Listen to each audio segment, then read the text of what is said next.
Hello everybody and welcome to another version of DCS. What we're doing today is we're practicing a Case 3 landing, and if you don't know, a Case 3 is usually at night or when weather conditions don't permit a visual approach to the aircraft carrier. So that's basically what we're doing. A couple of things here I'll narrate as we go along, but we are currently starting off here. We've already gone down to our altitude that we're going to be approaching at 1,600 feet. We're approximately 12.3 miles from the carrier. As you can see, it's dark. Not surprising because it is a Case 3 landing. So I'm going to describe things as we go along just so you can get an idea of what's happening. You'll see that in the middle of the screen there, the HUD, there is a crosshair, and the goal of this is to actually try to keep that crosshair centered.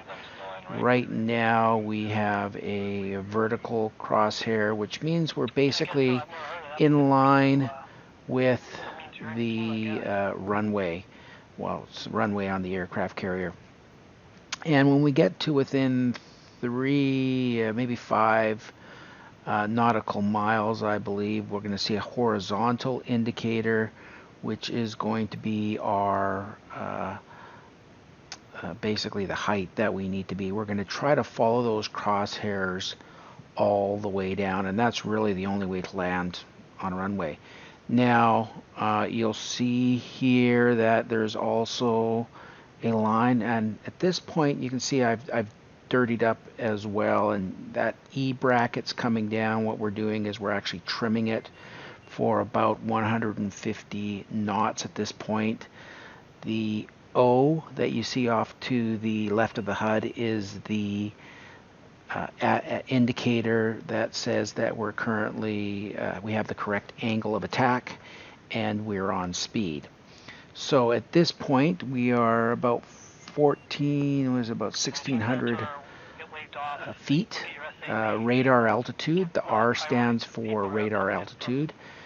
There is a radar at the bottom of the F18 which actually tells how far off the ground, or in this case the water, that we are, because we're actually above the ocean. If that R wasn't there, that would indicate barometric altitude, which is basically the pressure of the air.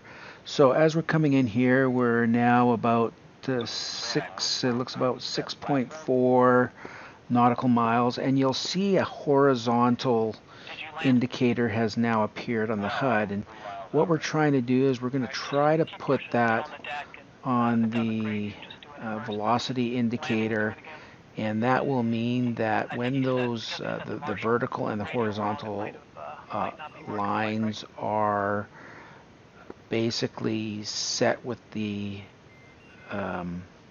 I guess the velocity indicator, what that means is that we are on the proper glide scope for the runway. And it's taken a constant adjustment in power here. One of the things with the training session that we have, there is weather activated, which means that there's wind and possibly other things. I guess wind is the big contributing factor to any type of landing because it can blow the jet from side to side. So you'll see here we've got a pretty good lineup. We've got the horizontal and vertical lines essentially right on the velocity vector there, dropping a little bit low. That means we're a little bit high at this point. You'll also see there was a bit of wind there, which when you're looking at that donut on the side, that orange donut, you'll see if it moves up and down means that we're being hit by wind. We're a little bit high at this point as well, so we have to kind of reduce our throttle to bring us down. Now the one thing about flying, whether it's a jet or an airplane, you don't control the descent rate with the stick. You're basically using the throttle to control how quickly you're going down. You add throttle if you don't want to go down as fast, and and reduce throttle to drop. So you'll see we're pretty much lined up, and you can actually see the aircraft carrier just ahead. The lights are on. At this point, we're approximately 2 nautical miles from the carrier, still continuing to come in, and 1.7 miles. So we're getting pretty close at this point, and let's just see if we can put it down the deck. Now keep in mind that that aircraft carrier is also moving at this point. So once again, what we're trying to do is we're trying to keep those lines lined up. Now when we get a little bit closer, at this point we can also see what they call the ball, and there is a orange ball on the carrier that we are going to try to keep in the orange. If it turns to red, it means that we're too low. We'll need to add power or we'll get waved off. And you'll also see the green lines on the carrier as well, which shows our lineup. So we're getting pretty close here. And there we go. And down. And that is essentially how you do a Case 3 landing. Turning on my night vision here just to see where I am so I can maneuver around the deck.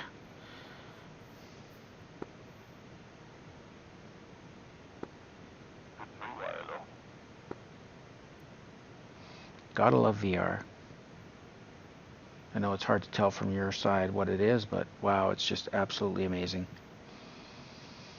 And so there we are, a Case 3 landing. I hope you enjoyed that, and if you'd like to see more of these, please make sure you hit that subscribe button because and the like button, because obviously that helps.